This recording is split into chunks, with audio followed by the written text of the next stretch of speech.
नहीं कर सकते तो 15 मिनट करो, पर भजन करो। 15 मिनट नहीं कर सकते तो कम से कम 5 मिनट करो। 5 मिनट नहीं कर सकते तो 1 मिनट करो, और 1 मिनट नहीं कर सकते तो चुल्लू भर पानी में डूब मरो। इतनी बड़ी मनुष्य की देह मिली और 24 घंटा में से तुम 1 मिनट भी अगर भगवान के लिए नहीं निकाल सकते तो तुम्हारा जीवन बेकार, पूरा जीवन बेकार। और जीवन का कोई मोल तत्व नहीं, और जीवन का कोई लक्ष्य तत्व नहीं। भगवत चर्चा और कब करोगे?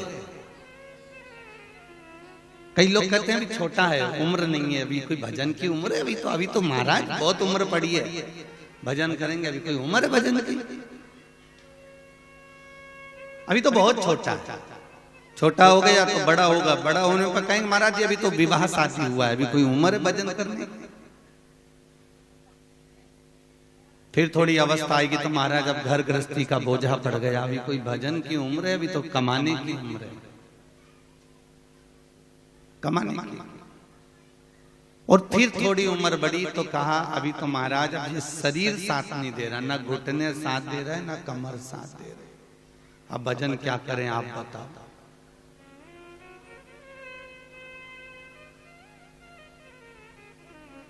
इसलिए शिव पुराण कहती है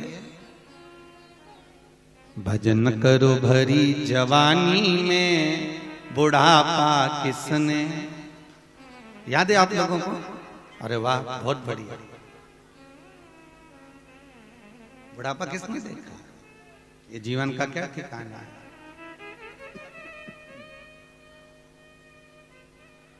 भजन करो भरी जवानी में, बुढ़ापा किसने देखा है। भजन करो भरी जवानी में, बुढ़ापा किसने देखा है। बुढ़ापा किसने देखा है, बुढ़ापा किसने देखा है। बुढ़ापा किसने देखा है, बुढ़ापा किसने देखा है। देखिए, ताली बजाने से पाप निकल जाता है, जो नहीं बजाता पड़ोसी का पाप निकल के उसमें भरा जाता है। इसलिए ट्रांसफर करते रहना दोनों हाथों से, प्रेम से।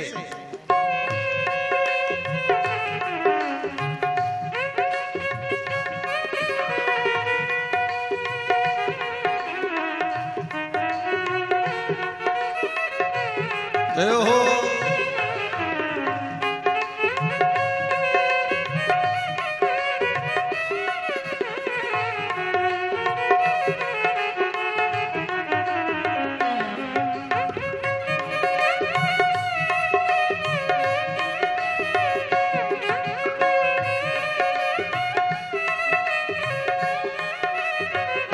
बुढ़ापा किसने देखा है, बुढ़ापा किसने देखा है। बुढ़ापा किसने देखा है, बुढ़ापा किसने देखा है। भजन कर भरी जवानी में, बुढ़ापा किसने देखा है। भजन कर भरी जवानी में, बुढ़ापा किसने देखा है। बुढ़ापे में आंखें फूटेंगी, बुढ़ापे में आंखें डूबेंगी। दरस तुम कर नहीं पाओगे, दरस तुम कर नहीं पाओगे। दरस कर भरी जवानी में, बुढ़ापा किसने देखा है। दरस कर भरी जवानी में, बुढ़ापा किसने देखा है। दरस कर भरी जवानी में, बुढ़ापा किसने देखा है। दरस कर भरी जवानी में, बुढ़ापा किसने देखा है। बुढ़ापा किसने देखा है, बुढ़ापा किसने देखा है। बुढ़ापा किसने देखा है, बुढ़ापा किसने देखा है। भजन कर भरी जवानी में, बुढ़ापा किसने देखा है। भजन कर भरी जवानी में, बुढ़ापा किसने देखा है। जय हो।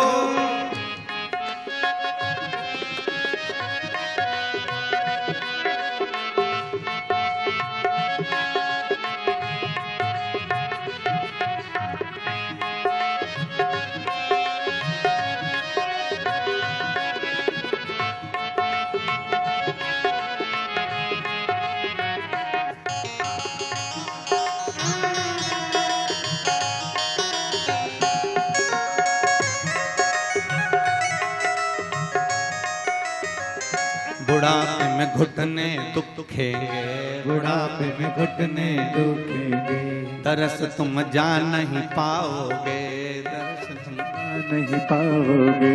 तीरथ कर भरी जवानी में बुढ़ापा किसने देखा है, तीरथ कर भरी जवानी में बुढ़ापा किसने देखा है। अभी तो तुम्हारा मन करता है कि मैं बाबा धाम चले जाऊं, मैं वेदनाथ जी के दर्शन करिया, मैं बाबा घर चले जाऊं, मैं देव घर चले जाऊं, और मालूम पड़े सोचा कल जाऊंगी परसों जाऊंगी, बचपन गया, जवानी गया, अधेड़ी गया, और बुढ़ापे में सोचे बेटा बच्चों से कहो बच्चों मुझको जरा देवघर ले चल। तो आज के बच्चे ऐसे हैं, कुत्ते को घुमाना पसंद करते हैं पर बुढ़ा बुढ़ी को नहीं, डोगरा डोगरी को कोई नहीं भेजा, इसलिए अभी भी मौका है। तीरथ कर भरी जवानी में बुढ़ापा किसने देखा है, तीरथ कर भरी जवानी में बुढ़ापा किसने देखा है। बुढ़ापा किसने देखा है, बुढ़ापा किसने देखा है, बुढ़ापा किसने देखा है, बुढ़ापा किसने देखा। भजन कर भरी जवानी में बुढ़ापा किसने देखा है, भजन कर भरी जवानी में बुढ़ापा किसने देखा। हर हर महा आवाज नहीं आई, जरा दोनों हाथ उठा के दमदारी से बोलो, दीन बंधु दयालु दया कीजिए। जो दोनों हाथ उठा के हर हर महादेव नहीं बोले उसको उठा लीजिए, बोलो अच्छे से हर हर। हाँ देव अच्छा बोलना चाहिए। और देखो शंकर जी तो वैसे ऊंचे बैठते हैं, राम जी थोड़े नीचे बैठते हैं अयोध्या में, कृष्ण जी नीचे बैठते हैं वृंदावन में, शंकर जी बैठते हैं जम के बोलो जरा कैलाश पर। तो जो इतना ऊंचा बैठता है तो वो ऊंचा सुनता है, इसलिए तुम धीरे से बोलोगे ना, कोई पानी की टंकी पे चढ़ा हो, तुम्हारे छत पे कोई चढ़ा हो, तुम धीरे से बोलो भेरू ए भेरू, तो कोई उतर रहा नीचे, जम के बोलना पड़ेगा ए भेरू, तो नीचे उतरे। तो जम के बोलो हार हार, वहां तक आवाज पहुंचना चाहिए, शंकर तक, देवघर तक यहां से आवाज चली जाए। भगवान शिव की कथा ना जाने कौन सा पुण्य जायसवाल परिवार ने तो करा है, पर ना जाने कौन सा पुण्य इस मिर्जा चौकी के आप लोगों ने करा, जो जिंदगी में मिर्जा चौकी में पहली बार शिव पुराण सुनने को मिल रही है। राम कथा तो मिल गई होगी, भागवत भी मिल गई होगी, देवी भागवत भी मिल गई होगी, पर शिव महापुराण आज तक मिर्जा चौकी में नहीं। ये शंकर की कृपा है, और कहीं वो देवघर वाले ने कृपा करी होगी जो तुम यहाँ पर बैठ के कथा सुन रहे हो। उसने कहा होगा सावन में आता है मेरे यहाँ, इसलिए मिर्जा चौकी में शिव पुराण भेज दो। शास्त्र कहता है जैसे छोटा कोई बच्चा अपनी गुल्लक भरता है और गुल्लक में रुपया इकट्ठा करता है, और रुपया इकट्ठा करता है, जब गुल्लक को तोड़ता है तो कोई गिफ्ट खरीद कर लाता है, कोई अच्छी चीज लेकर आता है। उसी तरह जब हमारे पूर्वजों के पुण्य की गुल्लक भराती है साहब, जायसवाल परिवार के पुण्य की गुल्लक तो भराई है कि इनके माता पिता का कोई पुण्य, इनके दादा परदादा का कोई पुण्य रहा होगा। मुझे उम्मीद है कि इनके परिवार में कोई शंकर का भगत जरूर है, इसलिए शंकर ने करुणा करी है, पूर्वजों में कोई ना कोई इनकी पुण्य की गुल्लक भराई। माता पिता के पुण्य की गुल्लक, परदादा दादी के पुण्य की गुल्लक, और अपने पति पत्नी के जब पुण्य की गुल्लक, भाई बंधु सखा जितने भी रिश्तेदार हैं उनके पुण्य की गुल्लक भराती है, तब जाकर अपने परिवार में एक बार शिव महापुराण की कथा हो पाती है। और आप लोग अगर कथा में बैठे हो तो ये आपके पुण्य की गुल्लक है कि ना जाने कौन सा पुण्य आपने अपनी जिंदगी में करा होगा, जो आप कथा की पंडाल में जाकर कथा सुन रहे हो।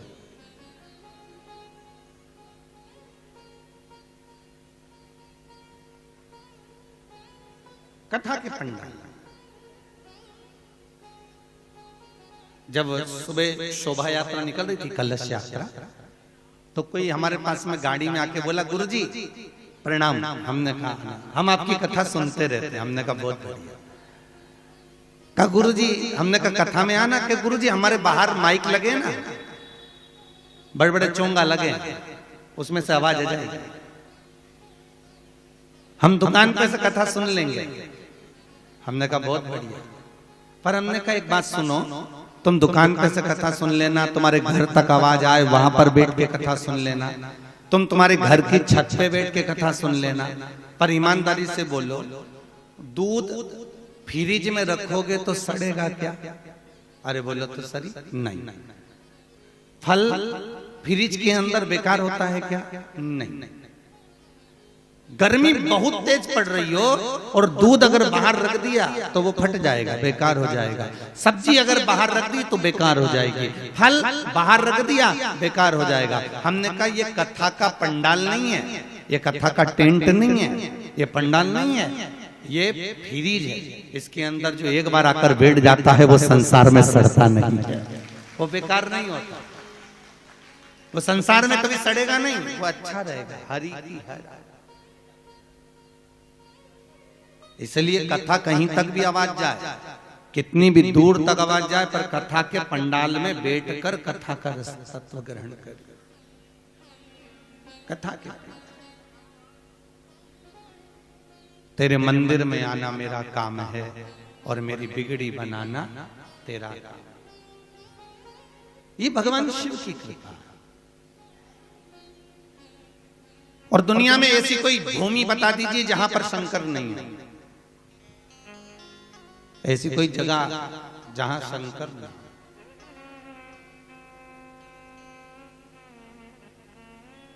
प्रत्येक जगह पर शिव समाया हुआ है, प्रत्येक जगह पर शंकर है। एक बार भगवान विष्णु ने भगवान शंकर को प्रणाम करा। भगवान शंकर को जब प्रणाम करा तो शंकर भगवान ने पूछा, नारायण बहुत दिन हो जाते हैं आप हमसे मिलने नहीं आते, बहुत दिन हो जाते हैं आप हमसे मिलने नहीं आते। भगवान विष्णु बोले, शंकर प्रभु हमारा तो रोज मन करता है कि हम आपसे मिलने को आए, पर करे क्या? हमारा रोज मन करता है आपसे मिलने का, पर जब जब हम पृथ्वी पर आपका दर्शन करने के लिए आते हैं, जब जब हम पृथ्वी पर आपसे मिलने के लिए आते हैं, हर कंकर में हमें शंकर नजर आता है। और जब हर कंकर में हमको शंकर दिखता है तो हम पृथ्वी पर पांव कैसे रखें?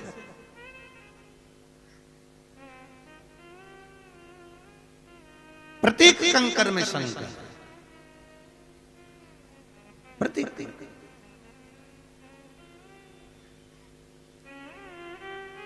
और यहां तक शास्त्र कह रहा है कि शरीर में जितनी श्वास चल रही है, प्रत्येक मनुष्य के शरीर में 21,600 श्वास निकलती है रोज, 24 घंटे में। कितनी श्वास? जम के बोलिए, 21,600 श्वास मनुष्य के शरीर से प्रतिदिन आती जाती है, प्रतिदिन। तो शास्त्र कहता है कि 21,600 जो श्वास मनुष्य के शरीर से निकल रही है, आ रही है, जा रही है, ये श्वास नहीं है, ये शिव है, ये शंकर है। और जब तक शरीर में शिव रहता है तब तक ये शरीर रहता है, और जिस दिन इस शरीर में से ये श्वास, ये शिव निकल गया, उस दिन ये केवल शव रह जाता है। फिर वो शरीर नहीं रहता, केवल शव। उसका कोई मूल तत्व ही नहीं, उसका कोई महत्व ही नहीं, फिर केवल शव। तो भगवान विष्णु कह रहे हैं, भोलेनाथ जी मुझे आपकी बहुत याद आती है, मैं कैलाश पे मिलने के लिए आना चाहता हूं, पर हर कंकर में मुझे शंकर नजर आता है, तो मैं पांव कैसे रखूं पृथ्वी पर? तो शंकर भगवान बोले अगर तुम कभी मिलने नहीं आओगे पांव के चक्कर में, कंकर के चक्कर में, तो अपना तो कभी मिलन ही नहीं होगा। तो आप बताओ क्या करो। शंकर भगवान ने कहा नारायण भगवान विष्णु एक काम करो, जिसके पांव नहीं होते तुम वो बन जाओ, जिसके चरण नहीं हो, जिसके पांव नहीं हो, तुम वो बन जाओ, क्योंकि मैं आपसे दूर नहीं रहूंगा, आप मुझसे दूर नहीं रहेंगे, अपन दोनों एक दूसरे से मिले रहेंगे। तो भगवान शंकर ने भगवान विष्णु से कहा काम करो तुम सांप बन जाओ। तो भगवान विष्णु सांप बन गए, क्योंकि सांप के पांव नहीं होते। तो शंकर भगवान के गले में एक सांप पड़ा हुआ आप लोगों ने देखा होगा। दुनिया के लोग पूछते हैं ये सांप कौन है, तो तुम्हें मालूम होना चाहिए कि शंकर के गले में जो एक सांप पड़ा हुआ है वो भगवान विष्णु है, जो शंकर से लिपटे हुए हैं, भगवान शंकर के गले लगे, शिव से दूर नहीं है। अकाल मृत्यु वो मरे जो काम करे चंडाल का, और काल उसका क्या बिगाड़े जो भक्त हो महाकाल का।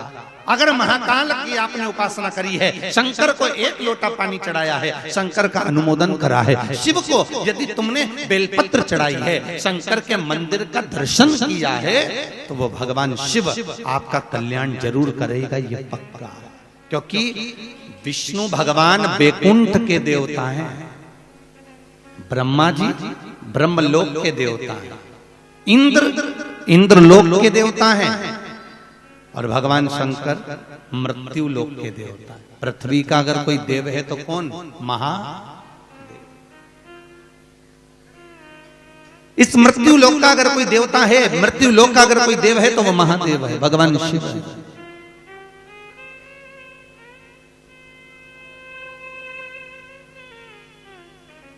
भगवान राम को भी अगर लंका पर चढ़ाई करना थी तो शंकर का भजन करा।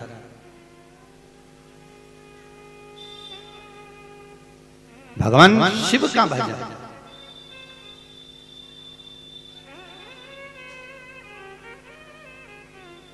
महाराज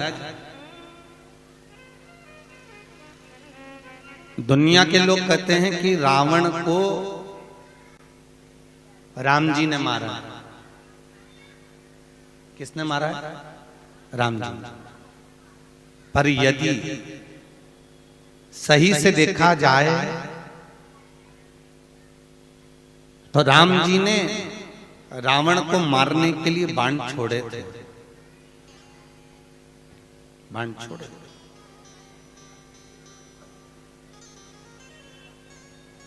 रावण को मारने के लिए बहुत प्रयास किया और कई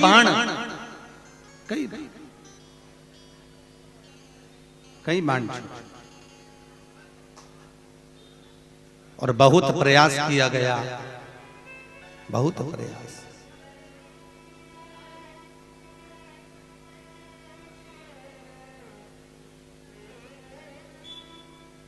रावण नहीं मारा, और आखिरी में भी जब रावण नहीं मरा तब स्वयं भगवान राम ने हनुमान जी को बुलाया। हनुमान कौन है?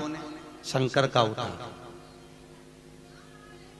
अंजना माता के गर्भ से जो हनुमान जी ने जन्म लिया था वो शिव का ही स्वरूप, शंकर का ही शिव का। रावण नहीं मरा, तब हनुमान जी को बुलाया, हनुमान तुम इधर आओ। हनुमान जी बोले बोलो प्रभु, आखिर ये रावण क्यों नहीं मरता? इसको बाणों पर बाण छोड़े जाते हैं तो भी नहीं मरता। हनुमान जी ने तुरंत विभीषण को पकड़ा और विभीषण से पूछा ये मरता क्यों नहीं? विभीषण ने कहा इसकी नाभि में अमृत है। हनुमान जी ने राम जी से कहा इसकी नाभि में अमृत है प्रभु, मार दीजिए। भगवान ने फिर बाण छोड़ा और रावण की नाभि में बाण दिया, फिर भी रावण नहीं मरा। हनुमान जी ने विभीषण से पूछा क्यों रे विभीषण, नाभि का अमृत सुखा दिया नाभि का अमृत समाप्त कर दिया। उसके बाद भी ये रावण क्यों नहीं मरता? तो विभीषण कहता भैया मुझे तो जो मालूम था कि रावण की नाभि में अमृत है, अमृत सूखेगा, रावण मरेगा, पर ये मरता क्यों नहीं? अब ये समझ में नहीं आ रहा। विभीषण बोले मुझे चक्कर आ रहा है ये सोच के कि मरता क्यों नहीं, ये मर क्यों नहीं रहा, मुझे समझ में नहीं आ रहा। तब भगवान राम ने कहा सुनो हनुमान, अगर आज ये रावण नहीं मरा तो फिर मरने वाला नहीं है। तो हनुमान जी ने कहा चिंता मत करो, आप युद्ध लड़ते रहो, मैं अब भी आया। और हनुमान जी महाराज ने एक पंडित का रूप लिया, ज्योतिष आचार्य का, और ज्योतिष आचार्य का रूप रखकर हनुमान जी महाराज लंका में पहुंच गए। और लंका में पहुंच के हनुमान जी एक जगह पे बैठ गए। बैठने के बाद सबका हाथ देख देख के बताने लगे, सबका भविष्य बताने लगे। अब जो शंकर है, हनुमान स्वयं शिव है, त्रिलोकी का नाथ है, उसको सबका भविष्य तो मालूम होगा। हनुमान जी ने सबका भविष्य बताया। जब सबका भविष्य श्री हनुमान जी महाराज ने बताया, इतने में सूचना पहुंच गई मंदोदरी के पास। अरियो मंदोदरी, लंका में कोई विद्वान ब्राह्मण आया है, बहुत विद्वान है, हाथ देखकर बता देता है कि कितने जिएंगे कितने मरेंगे। अच्छा, तो मंदोदरी पहुंची, हनुमान जी के हाथ में हाथ दिया, महाराज हमारा भविष्य बता दीजिए। हनुमान जी पंडित का रूप रख कर आए तो हनुमान जी ने देखकर बताया, मंदोदरी तेरे पति को अगर कोई बचा रहा है तो तू बचा रही है, तेरे पास में कुछ ऐसा रखा हुआ है मंदोदरी कि जिसके कारण तेरा पति नहीं मरेगा।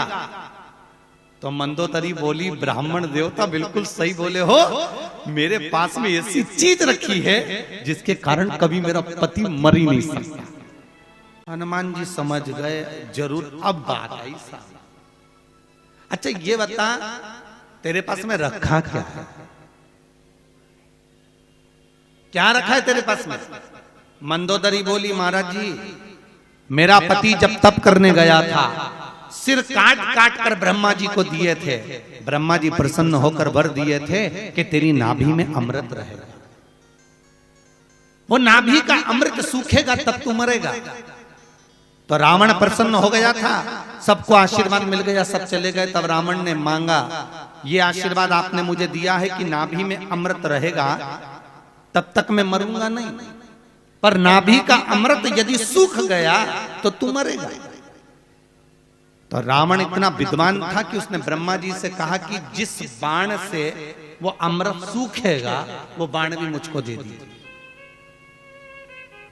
और रावण ने वो बाण अपने घर में लेकर गया, मंदोदरी को दिया। मंदोदरी से कहा, मंदोदरी ये ले बाण, ये वो बाण है जिससे मेरी नाभि में अमृत सूखेगा और मैं मर जाऊंगा। मंदोदरी कहती है हनुमान जी से, महाराज वो बाण मैंने अपने जिस कमरे में सोती हूं उसी कमरे में दीवाल में उसको चुनवा दिया। हनुमान जी ने कहा अब आया समझ में। और हनुमान जी ने जाकर गदा का प्रहार करा, प्रहार करते सी दीवाल टूट के नीचे गिरी, बाण निकाला, राम जी को दिया, तब राम ने चढ़ाया, छोड़ा, तब जाकर वो रावण मरा। राम जी चाहते कितने ही बाण मार देते पर रावण नहीं मरता, पर शंकर स्वयं सहयोग, शिव कृपा करे। और जा पर कृपा राम की होई ता पर कृपा करे सब। जिस पर भगवान की कृपा होती है तो ही हम सत्संग में, भजन में, कीर्तन में पहुंच पाए। कृपा नहीं होगी तो नहीं पहुंचेंगे। और बहुत ध्यान दीजिएगा महाराज, ऐसी कोई भूमि जहां शिव ना हो, शंकर ना हो, सर्वस्व शिव है।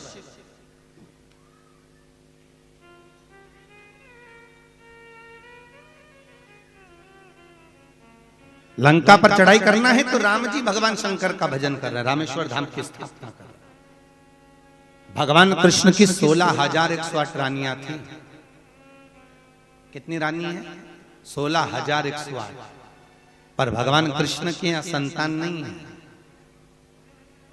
तब भगवान कृष्ण ने अपने गुरुजी को बुलाकर पूछा, गुरुदेव मेरे घर में औलाद नहीं है, आप कृपा करिए। गुरुजी ने कहा, एक एक रानी के साथ में 11-11 दिन तक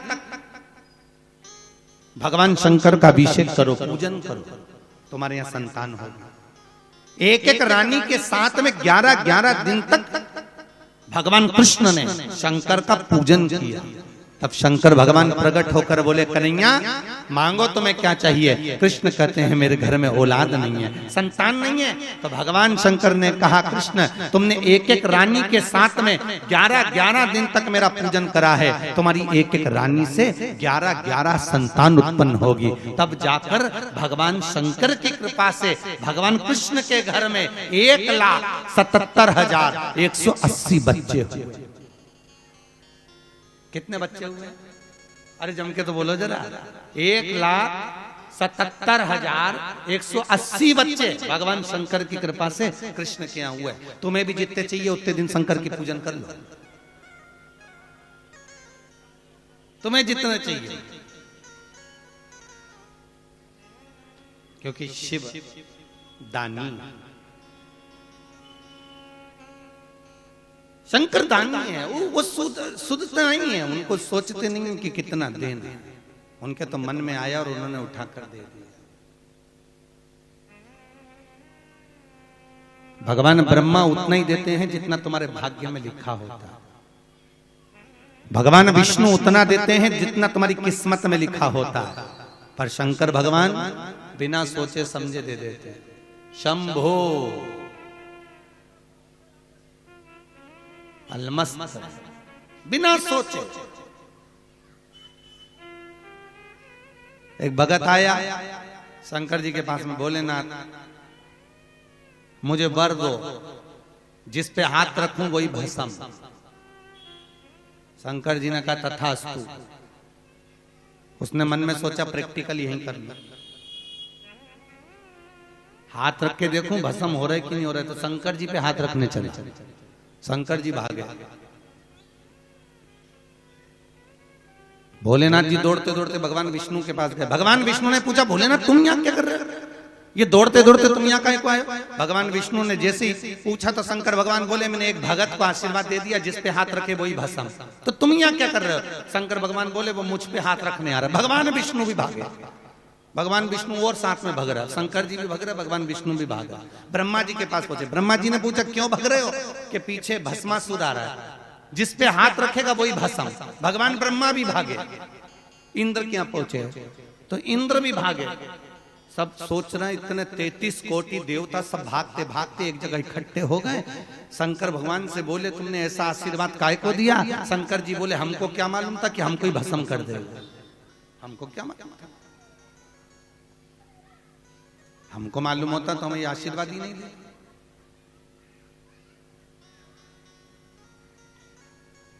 रावण को सोने की लंका दे देता है, भस्मासुर को वर दे देता।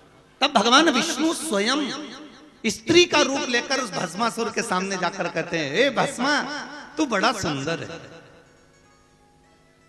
तू बड़ा सुंदर है भस्मा। भगवान विष्णु स्त्री का रूप रखकर कहते हैं, मैं तुझसे विवाह करना चाहता हूं, तू बड़ा सुंदर है। भस्मासुर ने सोचा, बताओ मैं और सुंदर और मुझसे विवाह करना चाहती हो? हाँ, पर मेरी एक शर्त है। भस्मासुर ने पूछा, कौन सी शर्त? तो भगवान विष्णु स्त्री के रूप में कहते हैं, मेरी शर्त केवल इतनी सी है कि मेरे को नृत्य का बड़ा शौक है, डांस का। मैं जैसा नाचूं वैसे तुम नाच लोगे? तो भस्मासुर बोला, हाँ बिल्कुल। तो भगवान विष्णु ने दोनों हाथ ऐसे करे, भस्मासुर ने भी ऐसे ही करे। भगवान विष्णु ने एक हाथ ऐसा करा तो भस्मासुर ने भी करा। भगवान विष्णु ने एक हाथ ऐसा करा तो भस्मासुर ने भी करा। भगवान विष्णु ने दोनों हाथ ऊपर करे तो भस्मासुर ने भी करे। भगवान विष्णु ने एक हाथ कमर पे रखा तो भस्मासुर ने भी रखा। भगवान विष्णु ने दूसरा हाथ सिर पे रखा तो भस्मासुर ने भी रखा। और जैसे ही रखा बस बस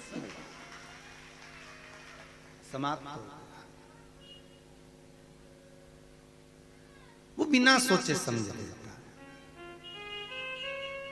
अनायास।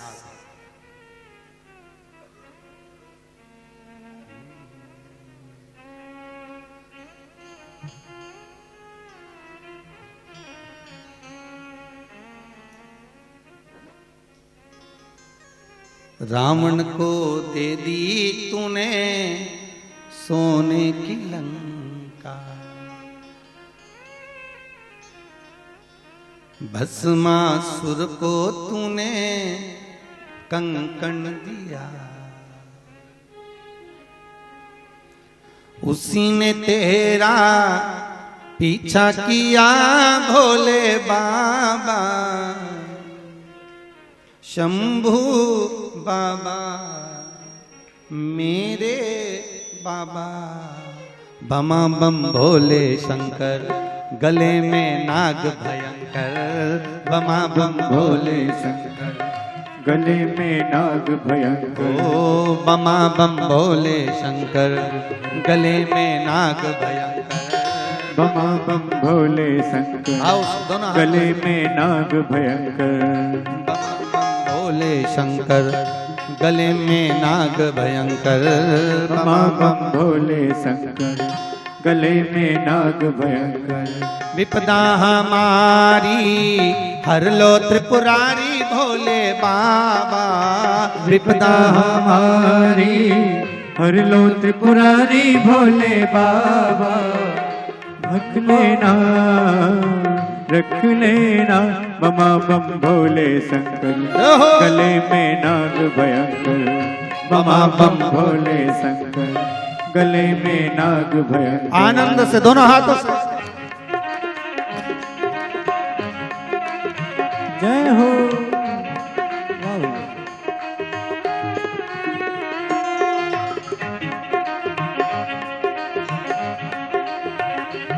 ओहो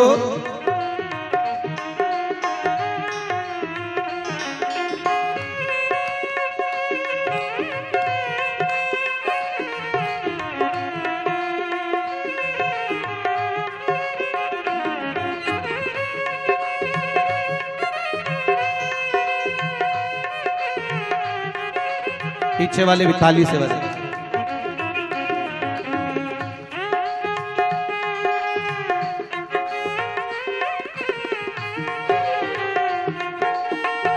ओहो जय हो।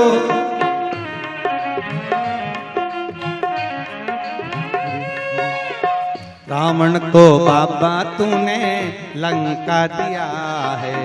रावण को बाबा तूने लंका दिया है। ओ रावण को बाबा तूने लंका दिया है। रावण को बाबा तूने लंका दिया है।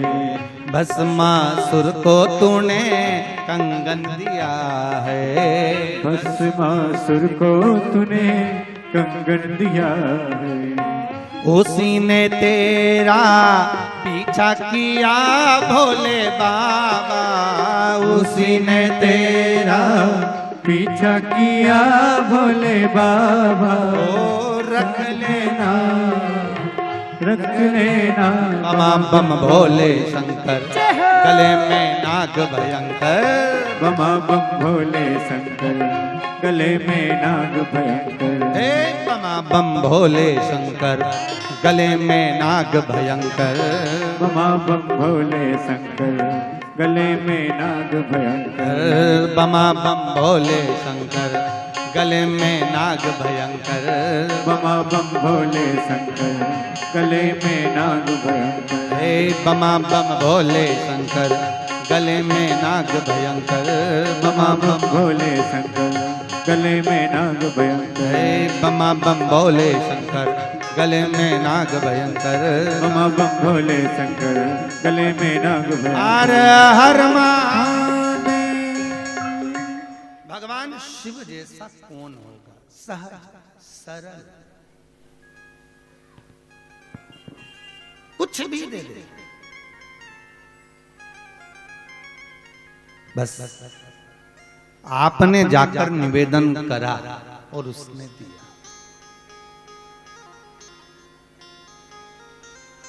एक चोर चोरी करने के लिए शंकर जी के मंदिर में चला गया। अब शंकर जी के मंदिर में चोरी करने गया, उसको मिलेगा क्या? पहले तो ये विचार, वो भी शंकर के मंदिर में है। आज अपन गए थे ना भोलेनाथ जी के मंदिर में,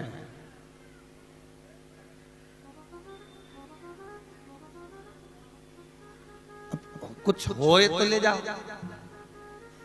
अब चोर चोरी करने के लिए गया तो उसने शंकर जी का मंदिर देखा तो उसमें बस केवल एक ऊपर जलाधारी लगी थी, बाकी का कुछ भी नहीं था, एक जलाधारी। अब उसने मन में विचार करा कि इसी को चुरा लेता हूं, और ऊपर बहुत लगी थी, ऊंचाई थी। अब इतनी ऊंची चढ़े कैसे, न स्टूल ना कुर्सी ना निसेनी, शंकर जी पे चढ़ गया।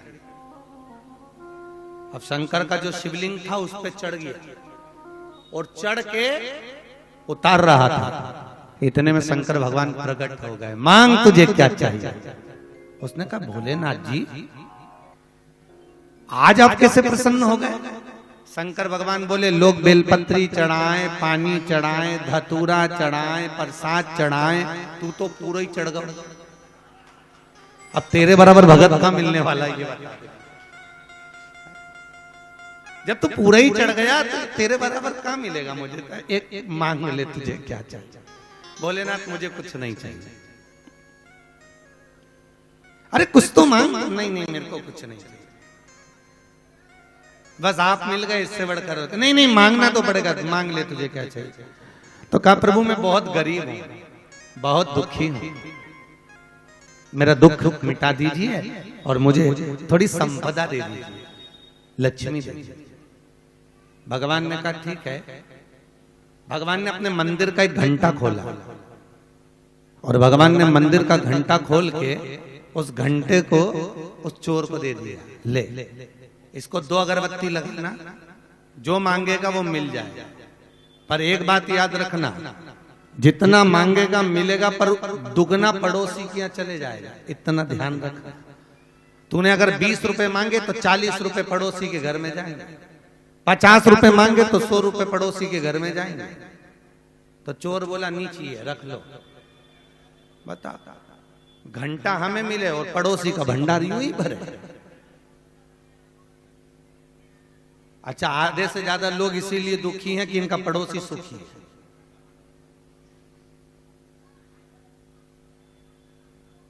बताओ, हद हो गई।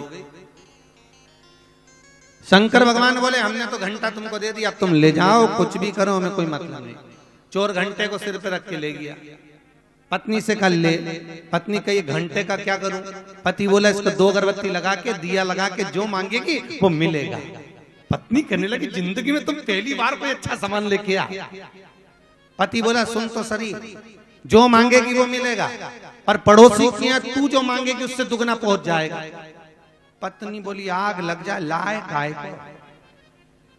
उन्होंने कहा तुम्हें लाने का, वापिस पटक के आओ।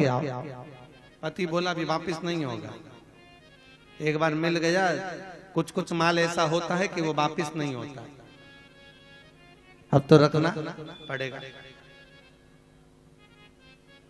अब पत्नी बोली बड़ी आफत लेकर आयो तुम भी, बताओ कुछ लाना था तो अपने लिए लाना था, पड़ोसी के लिए क्यों लाए। पति बोला हम तो मना करे थे भोलेनाथ को, पर वो सुने नहीं हमारे। अब पत्नी ने उसको तिजोरी में बंद कर दिया। अब वो घंटे को तिजोरी में बंद करके रखा, निकाला ही नहीं। भूख है, मरने की नौबत आ गई, भूख से बिलबिला गए। तब पत्नी ने घंटे को निकाल के 2 अगरबत्ती लगा के हाथ जोड़ के बोली भोलेनाथ हमारे घर में 20 तरह का भोजन आ जाए, और झांकने पड़ोसी की यहाँ गई तो 40 तरह का रखा था। अब बेचारी को 20 तरह का भोजन नहीं बहा रहा, क्योंकि पड़ोसी के यहाँ 40 पहुंच गया था। बड़ी दुखी, अब करूं तो करूं क्या। इसने बहुत चतुर तो थी। एक बार पति बेचारा थोड़ा कम सोचता है, पर पत्नियां बहुत ऊंचा सोचती हैं। अब पत्नी बड़ी चतुर, पत्नी ने विचार करा एक काम करती हूँ, ऐसा मांगती हूँ कि पड़ोसी का भी अपने आप आनंद हो जाएगा, रुक जाएगा। तो इतने में पत्नी ने 2 अगरबत्ती लगा के घंटा महाराज से कहा हमारे घर में एक कुआं खुद जाए, एक बावड़ी एक कुआं हमारे घर में हो जाए। पड़ोसी का छोटा सा घर था, उसके यहाँ 2 खुद गए फ्री में। अब पत्नी बोली घंटा महाराज हम दोनों पति पत्नी की एक एक आंख।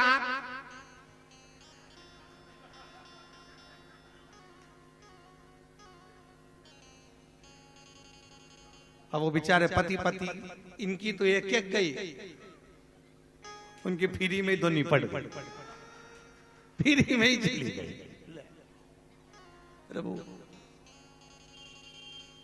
अब वो दोनों आग गई, वो तो ठीक है अपनी जगह पर, बेचारों क्या दो कुएं खुदे उसमें डूब के मर भी गए। अब पत्नी घंटे को 2 अगरबत्ती लगा के बोली हमारी एक एक आंख वापिस आ जाए। अब इनकी तो आ गई, वो तो निपट ही गए, उनका क्या। बड़े शिव कृपालु है, शिव दयालु है, और शंकर जैसा दातार कोई नहीं हो सकता।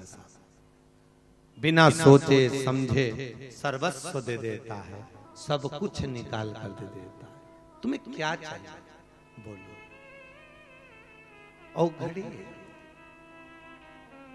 महाराज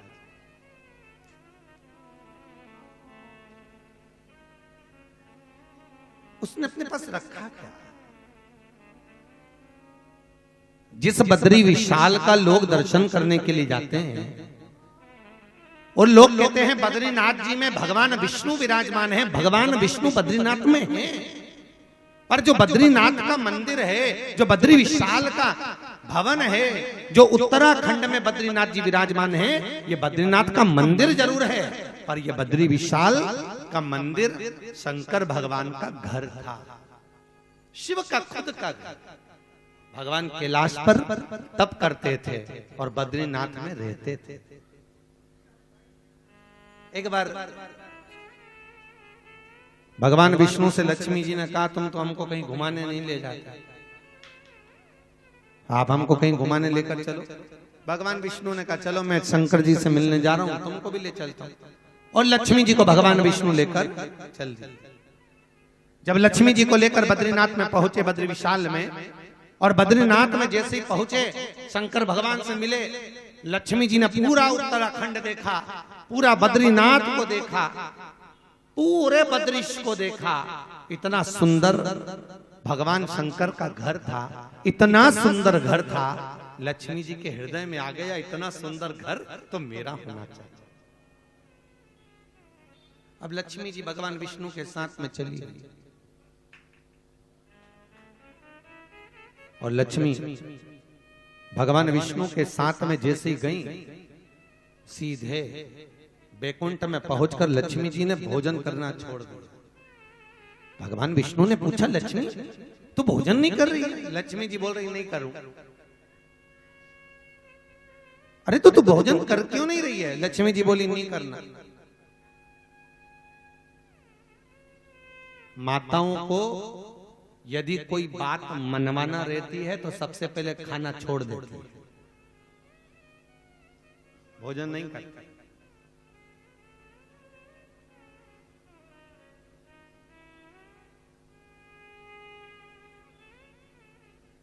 अरे तो लक्ष्मी तू भोजन क्यों नहीं कर रही? भगवान बोले, लक्ष्मी जी बोली मुझे भोजन नहीं करना। तो हुआ क्या, जब से तू बद्रीनाथ से आई है तब से भोजन नहीं कर रही है? कैलाश घूमने गई थी मेरे साथ में।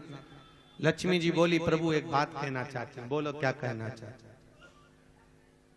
क्या कहना चाहती बोलो।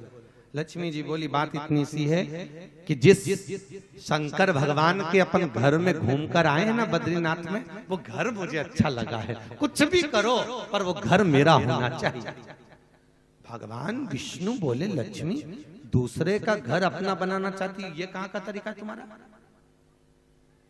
माताओं की आदत रहती दिवाली पे दिवाली मिलने कम जाती है, पर्दे देखने ज्यादा जाती, कौन सी डिजाइन है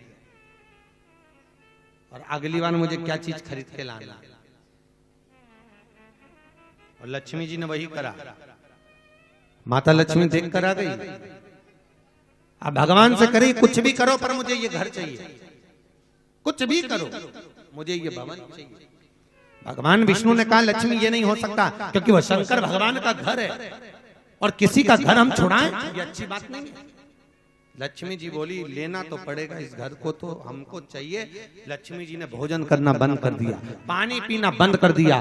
तब भगवान विष्णु ने कहा लक्ष्मी ठीक है, तेरे लिए मैं भगवान शंकर का भी घर तुझे दूंगा, तो चिंता मत। और आज भगवान विष्णु ने छोटे से बच्चे का रूप रखा, और रूप रखकर भगवान विष्णु अलकनंदा नदी के तट पर, बद्रीनाथ में अलकनंदा नदी है, अलकनंदा नदी के तट पर भगवान विष्णु छोटे से बच्चे का रूप रखकर रोने लगे। जैसे छोटे बच्चे का रूप रखकर भगवान विष्णु रोए, पार्वती जी के कानों में शब्द पहुंचा। रिटर्न बढ़ाइए, पार्वती के कानों में, और पानी जैसे ही पार्वती के कानों में शब्द पहुंचा, ठीक है,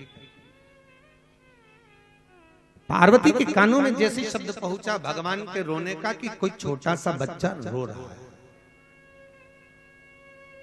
कोई छोटा सा बच्चा रो रहा है। पार्वती जी ने भगवान शंकर से कहा भोलेनाथ मुझे लगता है कोई माता अपने बच्चे को भूल कर चली गई। और शंकर भगवान तो जानते ही थे, तो शंकर भगवान ने कहा पार्वती तू कहीं मत जा, तू मेरे पास बैठी है। पार्वती जी बोली कैसे बात करते हो भोलेनाथ, तुम्हारा नाम है भोला, शंभो, शंकर, दयालु, लोग तुम्हें सरल कहते, सहज कहते।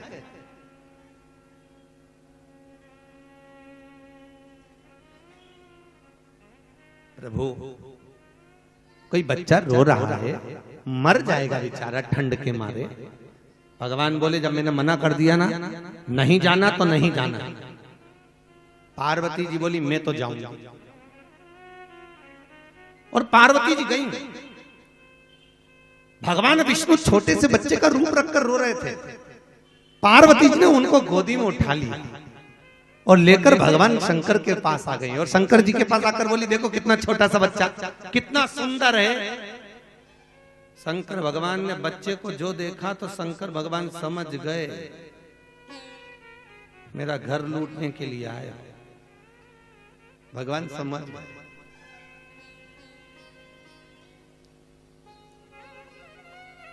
शंकर भगवान बोले पार्वती इसको वापिस छोड़िए। पार्वती जी बोले नहीं छोड़ूंगी, उसकी मां नहीं मिल रही है, ना जाने कहां चली गई। पार्वती हर किसी के बच्चे को गोदी में नहीं लेना चाहिए। पार्वती जी ने पूछा क्यों? शंकर भगवान बोले जब जिसकी औलाद नहीं होती, संतान नहीं होती, दूसरे के बच्चे को अगर वो गोदी में लेती है, बच्चा गोदी आ जाता है तो जायदाद का हिस्सेदार बन जाता है। पार्वती जी बोली इतना सा बच्चा कोई जायदाद का हिस्सेदार बनेगा? मैं तो नहीं छोड़ू। शंकर भगवान ने कहा छोड़िया, पार्वती के नहीं छोड़ो, नहीं छोड़ा।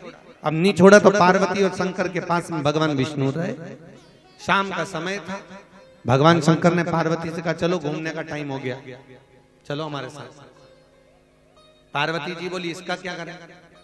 शंकर भगवान ने कहा इसको कैलाश में अंदर घर में छोड़ दो, इसको बद्रीनाथ घर के अंदर छोड़ो, दरवाजा लगा दो। पार्वती जी बोली इतना सा बच्चा घर में अकेला रह जाएगा तो क्या? रुद्रगण है ना, ये रुद्रगण देख लेंगे, तुम छोड़ दो इनको यहाँ पर, छोड़ दो। और पार्वती मैया ने बालक को अंदर छोड़ा। शंकर भगवान के साथ नंदी पर बैठकर माता पार्वती घूमने को चली। 33 कोटि देवताओं में, 33 करोड़ देवी देवताओं में, 33 कोटि देवताओं में केवल एक शंकर और पार्वती ऐसे थे जो रोज प्रतिदिन शाम के समय घूमने जाते थे, रोज जाते थे। अच्छा, इनको देख के लक्ष्मी जी बड़ी जलती थी। लक्ष्मी जी भगवान विष्णु से हमेशा कहती थी देख लो वो दोनों चले जाते, तुम हमको कहीं लेके नहीं जाते।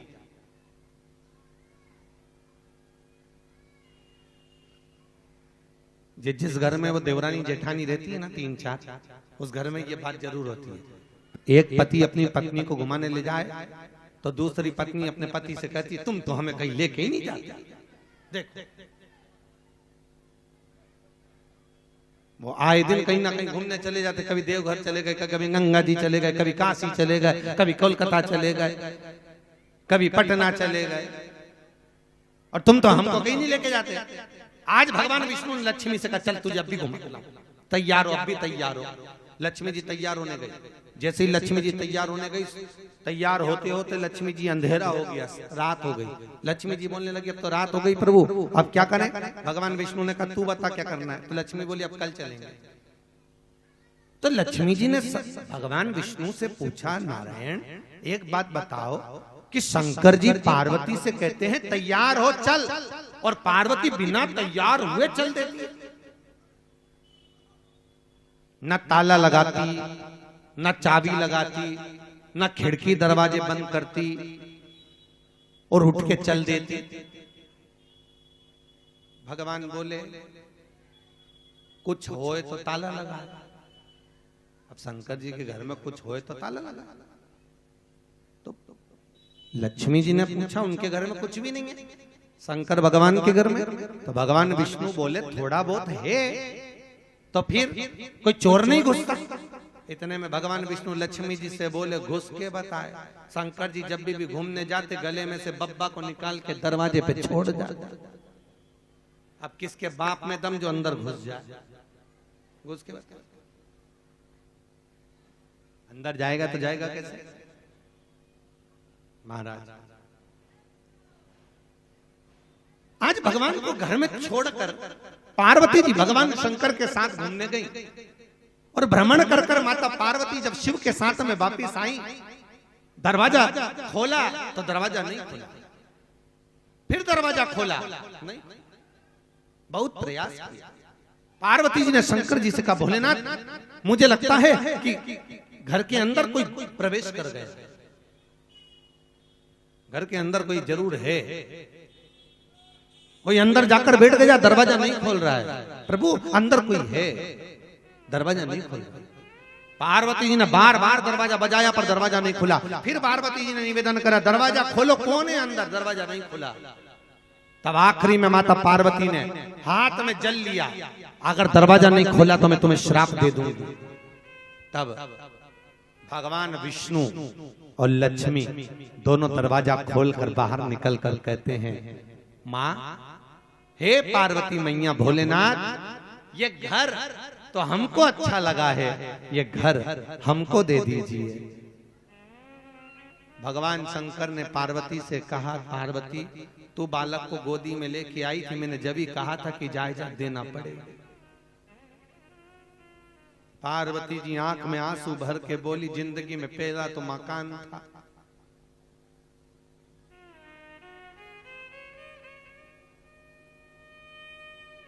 भगवान शंकर बोलते हैं तो रो क्यों रही है? पार्वती जी बोली अब कभी भी ऐसी जगह पर अपन दोनों रहेंगे कि वो किसी को पसंद ही नहीं है। अपन दोनों ऐसी जगह रहेंगे जहां किसी को कोई पसंद ही नहीं आ, वो जगह किसी को पसंद नहीं आना चाहिए। शंकर भगवान बोले चिंता मत कर, मेरे ससुर दक्ष प्रजापति ने मुझको श्राप दिया था कि तुम शमशान में रहोगे, तो अब अपन नहीं रहेंगे। आप में से कितने लोग हैं जिनको शमशान अच्छा लगता हो? शमशान में बहुत अच्छा लगता है आप लोगों को कि आपका मन करता है कि शमशान में रहूं मैं तो 24 घंटा, रोटी भी मैं खाऊं, सोऊं भी मैं शमशान के। शिव महापुराण की कथा कहती है घर आपकी पसंद का होता है कि घर में पत्थर कौन सा लगना है, टाइल्स कौन सी लगना है, कलर कौन सा होना है, पलंग कौन सा होना है, घर तुम्हारी पसंद का होता है। और मसान शंकर की पसंद का होता है कि किस शमशान में तुम जलोगे, वो शिव पसंद करता है, वो शंकर पसंद करता है कि किस शमशान में जाएगा, कौन से शमशान। भगवान शिव कह रहे दे दे पार्वती उसको। पार्वती जी बोली मैं दे तो दूंगी, मना नहीं है, पर अपन कहाँ रहेंगे? शंकर भगवान बोले बद्रीनाथ इनको दे दे, अपन केदारनाथ में रहेंगे। बद्रीनाथ इनका, केदारनाथ अपना, बद्रीनाथ इनको दे दिया। भगवान विष्णु की आंख में जल भर गए, नारायण रो रहे, नारायण रो रहे। और भगवान विष्णु की आंख में जब जल भराया, शंकर जी ने पूछा नारायण आप रो रहे हो? क्यों?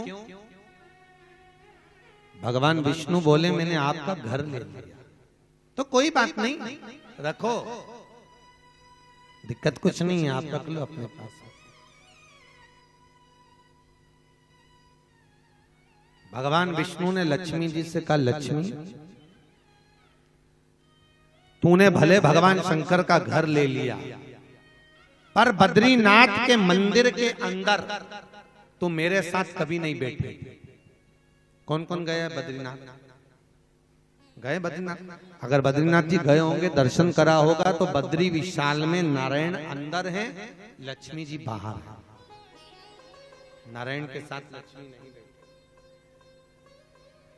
नारायण के साथ लक्ष्मी नहीं बैठी, नारायण अंदर, लक्ष्मी बाहर। लक्ष्मी अब भगवान शंकर ने कहा, सुनो नारायण, हाथ में जो चने की दाल लेकर परिक्रमा करेगा बद्रीनाथ की ओम नमः शिवाय कहकर, और चने की दाल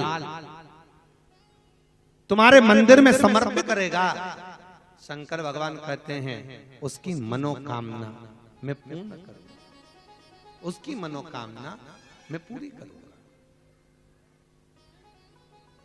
मनोकामना पूर्ण करूंगा। भगवान आनंद से विराजमान हो गए केदारनाथ। तो ऐसी कोई जगह नहीं, भूमि नहीं जहां शिव ना हो महाराज। शंकर हर जगह पर, कंकर में भी शंकर समाया हुआ, कंकर में।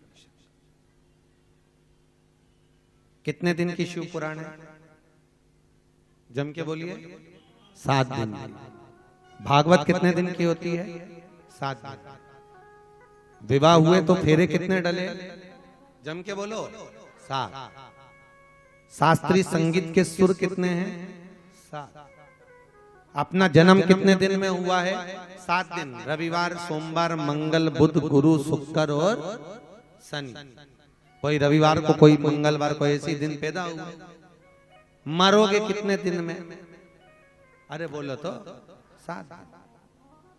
जिस पर्वत को भगवान कृष्ण ने अपनी उंगली पर उठाया वो 7 कोस का था।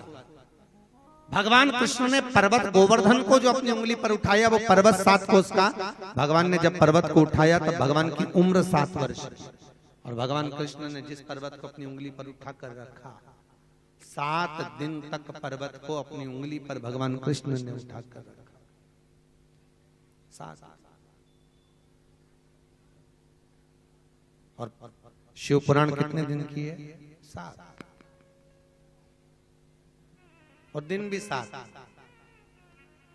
रविवार को जन्म हुआ, सोमवार को बड़े हुए, मंगलवार को ब्याह हुआ, बुधवार को बच्चे हुए, गुरुवार को बीमार पड़े, शुक्रवार को हॉस्पिटल गए, शनिवार को निपट गए। 7 दिन ऐसे ही निकल गए। जीवन यूं ही चले गए और भजन कर ही नहीं पाए, और तेरी मेरी करने में जिंदगी निकल गई। पूरा जीवन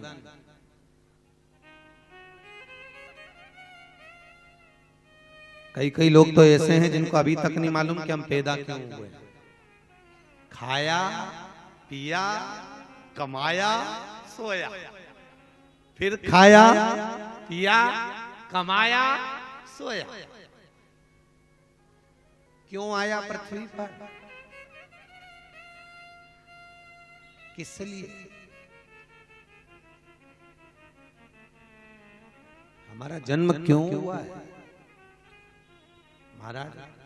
मत बुरे कर्म कर बंदे वरना पछताएगा, भगवान की आंखों से तू बच नहीं पाएगा, तू बच नहीं पाएगा। अच्छा कर्म करो। दुकानों पर लिखा रहता है आप कैमरे की निगाह में हो, लिखा रहता है कि लिखा रहता है? कई दुकानें इसी मिर्जा चौकी की जिनकी दुकानों पर लिखा है आप कैमरे की निगाह में हो। दुकान वाले ने तो अब लिखा कि आप कैमरे की निगाह में हो। भगवान ने जब पैदा करा, माँ के गर्भ में जब तुम पड़े थे, उस दिन से लेकर मरोगे तब तक शंकर की निगाह में रहोगे कि कर्म क्या कर रहे हो।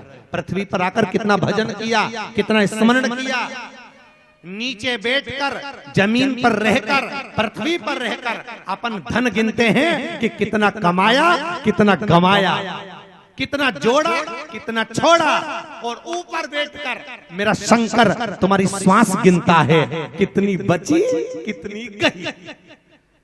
वो ऊपर बैठकर श्वास गिन रहा है और नीचे बैठकर अपन धन गिन रहा है। जब ज्यादा पैसा कमा लेते हम बहुत प्रसन्न होते हैं, हमने ज्यादा कमा लिया, आज ज्यादा कमाया। ऊपर बैठकर वो परमात्मा भी श्वास गिनता है, इतनी श्वास निकल गई, थोड़ी सी बची है, अब आने वाला है। ऊपर इंतजार होता है, अब आएगा। अपने को नहीं मालूम कि कब जाना है। कुल्हाड़ी काल माथे पर घूमता रहता है कि कब प्राण छूट जाए, किस पल, किस घड़ी, किस क्षण। कभी कभी अपने आस पड़ोस में देखना, कभी अपने परिवार में आस पड़ोस में देखना, जो तुम्हारी उम्र से बड़े थे वो भी मर गए। मरे कि नहीं मरे? जो उम्र से बड़े थे वो मर गए। कभी अपने आसपास पड़ोस में, अपने मोहल्ले में, अपनी गली में, अपने क्षेत्र में देखना, जो तुम्हारी उम्र से छोटे थे कई वो भी मर गए, जो उम्र में कम थे।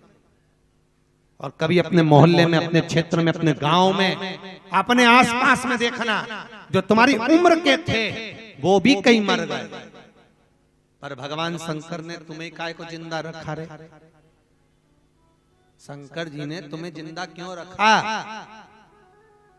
तुम्हें अभी तक जीवित क्यों रखा? क्योंकि शंकर भगवान को मालूम था ये मिर्जा चौकी में रहेगा, भजन करेगा तो ना जाने कितने कुल को तार देगा। मिर्जा चौकी में रहने के बाद भी भजन कर कर ना जाने कितने कुलों को तार देगा।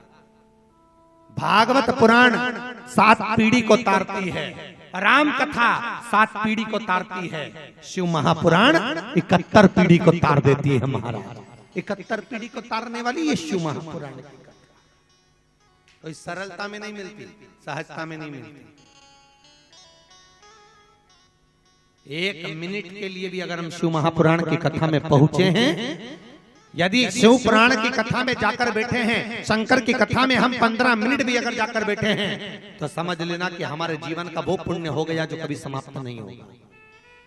हम जितने व्रत करते हैं, जितने दान करते हैं, जितने पुण्य करते हैं, जितने सत्कर्म करते हैं, कन्यादान, अन्नदान, वस्त्रदान, स्वर्णदान, मुद्रादान, गौदान, जितने दान हमने करे, हो सकता है कि हमारे मरते समय वो दान समाप्त हो जाए। जो तुमने दान करा, हो सकता है तुमने किसी को गलत बोल दिया। कहते हैं जब गलत बोलते हैं तो पुण्य समाप्त हो जाता है, गलत देखते हैं तो पुण्य समाप्त हो जाता है, गलत खाते हैं तो पुण्य समाप्त हो जाता है, गलत चाहते हैं तो पुण्य समाप्त हो जाता है। हो सकता है कि तुम्हारे मरते समय तक तुम्हारा करा हुआ सारा दान पुण्य समाप्त हो जाए। पर शिव महापुराण की कथा में वेद व्यास जी लिखते हैं, यदि